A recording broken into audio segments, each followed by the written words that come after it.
Chapter 8 Lockdown. The first sign of trouble came as they were walking toward the mansion's exit. Drew's hand suddenly clamped down on Jade's arm, his enhanced face senses picking up something her troll heritage had missed. The wards, he said quietly. They're changing. Jade paused, feeling it now a subtle shift in the air pressure, a humming that seemed to come from the walls themselves. The protective spells that had been designed to keep unwanted visitors out were shifting, reconfiguring themselves into something else entirely. Lockdown protocol, she realized. Someone's trapping us inside. Behind them, the remaining guests were beginning to notice as well. Conversations died as people pressed against windows and doors, finding them sealed with barriers of solid light. The mansion's elegant Gothic architecture had become a prison, its soaring arches and stained glass windows now highlighted by the ominous glow of containment spells. Nobody panic. Alara's voice cut through the rising murmur of concern, her authority carrying clearly across the entrance hall. This is a standard containment procedure while we process the crime scene. But Jade could hear the lie in her voice. This wasn't standard anything. The power required to seal a building of this size was enormous, and the magical signatures were all wrong. The words felt old, primal, like they'd been woven into the mansion's foundation decades ago and were only now being activated. Standard, my ass, Jade muttered, then raised her voice. Captain Frostborn, we need to talk now. Alara approached them with measured steps, her silver armor gleaming in the magical light. But Jade noticed how her hand rested on her sword hilt, how her eyes kept scanning the crowd for threats. The lockdown wasn't authorized by the Fae courts, Alara said quietly once she was close enough. Someone else activated the mansion's emergency protos. Someone who had administrative access to Lord Meridian's security systems, Drew added grimly. Which means either they've been planning this for a long time, or Meridian wasn't the society's financier, Jade finished, he was their prisoner. The implications hit them simultaneously. If Meridian had been coerced rather than complicit, then his death wasn't the end of the conspiracy, it was the removal of a witness. Someone who might have been able to identify the real power behind the Celestial Society. How many society members are still alive in this room? Jade asked. Alora's silver light spell was still active, highlighting roughly a dozen guests with a telltale glow of exposure to the Society's magical techniques. But as they watched, several of those lights began to flicker and change color. They're being marked, Drew said, his voice tight with understanding. Whatever's controlling the mansion's wars is identifying targets. As if summoned by his words, a new voice echoed through the hall, not spoken aloud, but transmitted directly through the magical infrastructure of the building itself. It was cultured, refined, and completely without warmth. Ladies and gentlemen, I do apologize for the inconvenience. Please remain calm while we conclude tonight's business. Who is that? One of the guests demanded, his voice cracking with fear. Someone who's been playing a much longer game than we realized, Alara replied grimly. She raised her voice, addressing the unseen speaker. Identify yourself. By what authority do you hold us? Authority. The voice carried a note of amusement.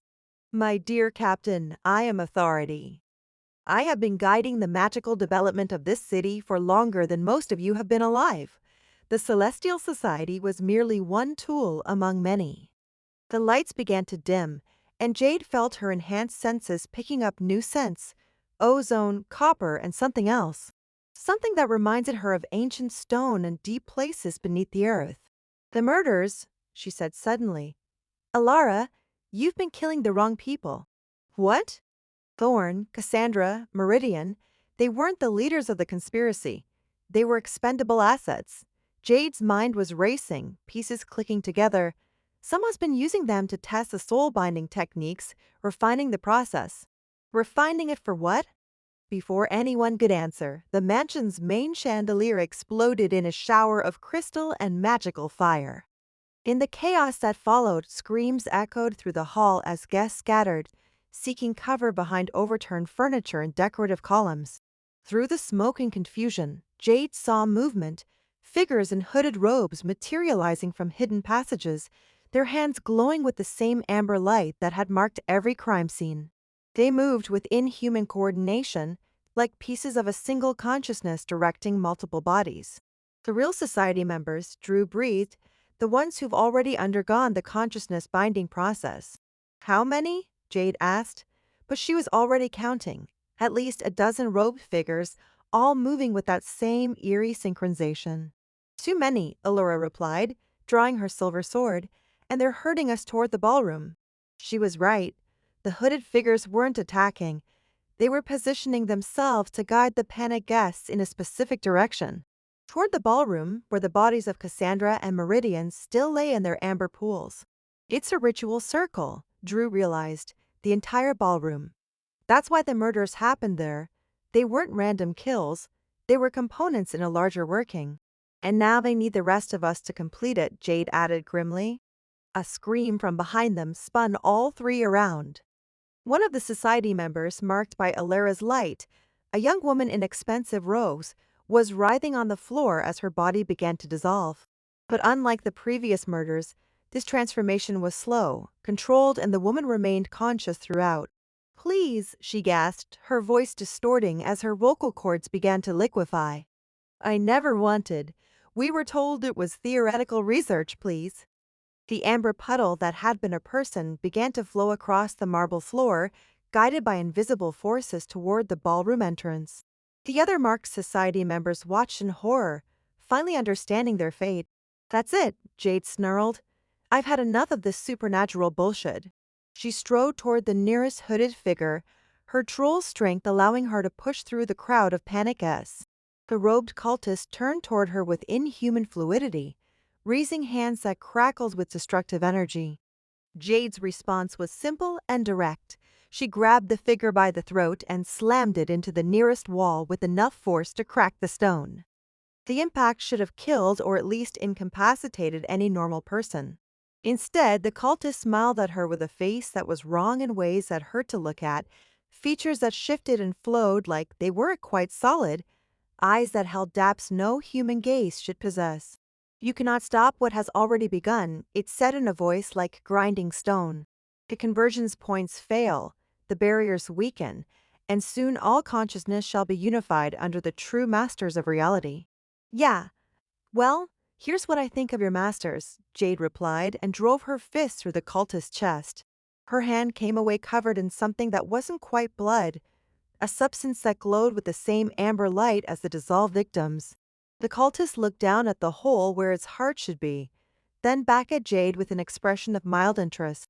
Fascinating troll physiology does allow for impressive destructive capacity. It reached up with hands that were dissolving even as Jade watched, but you still don't understand what you're fighting. The cultist's body collapsed into amber liquid that immediately began flowing toward the ballroom, just like the previous victim. But as it moved, Jade could swear she heard it laughing. Jade, Drew's voice cut through her shock. We need to move now. She turned to see that the remaining cultists had abandoned any pretense of hurting. They were now advancing on the guests with obvious hostile intent. Alara was engaging three of them simultaneously, her silver blade cutting through their robes but seemingly having little effect on the entities wearing them. The wards, Drew continued, his hands glowing with winter-cold power. I can break through them, but I need time and I need you to keep these things off me. How long? 5 minutes, maybe 10. Around them, the situation was deteriorating rapidly. More of the marked society members were beginning to dissolve, their screams echoing off the mansion's stone walls. The unmarked guests were pressed against the sealed exits, pounding uselessly on barriers that absorbed every impact. Fine, Jade said, cracking her knuckles. But after this, we're having a serious conversation about hazard pay. She waded into the nearest group of cultists, using her troll strength and enhanced durability to devastating effect. These things might not be fully human anymore, but they still responded to physical trauma, even if they didn't stay down the way the normal opponents would. Behind her, she could hear Drew chanting in a language that predated human civilization, his voice carrying harmonics that made the air itself crystallize with frost. The mansion's wards were fighting back, their golden light clashing with a silver-blue power in displays that left afterimages burned into the retinas of anyone foolish enough to look directly at them. Drew! Alara's voice carried a note of warning. Whatever you're doing, do it faster. The ritual is beginning. Jade risked a glance toward the ballroom and immediately wished she hadn't. The amber pools where the bodies had dissolved were beginning to rise from the floor, forming complex geometric patterns in the air. And at the center of those patterns, something was taking shape, something that hurt to look at and whispered promises of power in voices that bypassed the ears entirely. Almost there, Drew gasped, but Jade could see the strain on his face. Breaking through wards this powerful was taking everything he had, and the cultists seemed to sense his vulnerability. More of them were converging on his position, their inhuman coordination making them dangerously effective despite their physical limitations. That's when Jade made a decision that would have horrified her superiors at the VDPD. "Hey!" she shouted, her voice carrying across the entire entrance hall. "You want to unify consciousness? Let me show you what troll consciousness looks like when it's really pissed off." She stopped holding back. The change was immediate and dramatic. Her already impressive physiology enhanced further, drawing on genetic memory that went back to the earliest days of her species. Her skin took on the mottled gray-green of Livingstone, her muscles swelled with strength that could crack mountains, and her senses expanded to encompass every living thing in the mansion. The cultists turned toward her as one, their collective attention like a weight pressing down on her mind. But Jade had grown up as an outcast, learned to stand alone against a world that saw her as a monster. Their psychic pressure broke against her mental defenses like water against granite. "Come on then," she growled, her voice now carrying undertones that resonated through the building's stone foundation. "Let's dance." What followed wasn't really a fight. It was a natural disaster in humanoid form, systematically dismantling anything that got in her way. Cultists flew through the air to impact walls with bone-crushing force. Ancient stone columns cracked under the impact of bodies moving at superhuman speed. And through it all, Drew's chanting continued, his power boring through the mansion's defenses like a drill made of winter itself. "Got it," he finally shouted, and the golden wards shattered like spun glass. The mansion's doors and windows burst open, releasing the trapped guests in a stampede toward freedom. But Jade wasn't following them. Her enhanced senses had picked up something the others had missed. "The basement," she said, still in her enhanced state. "Whatever's controlling this, it's not in the ballroom. It's underneath us." Drew and Alara exchanged glances, then nodded. The guests could escape, but the three of them had a job to finish. "After you," Alara said grimly, gesturing toward a service stairway that led down into the mansion's lower levels. "Right," Jade replied, her form slowly returning to normal as they descended into darkness. Because following mysterious voices into creepy basements always ends well. "Look on the bright side," Drew said, conjuring a ball of cold light to illuminate their path. "At least this time we know we're walking into a trap." That's supposed to be comforting. "I'm working on my optimism. How am I doing?" "Terribly," both women replied simultaneously.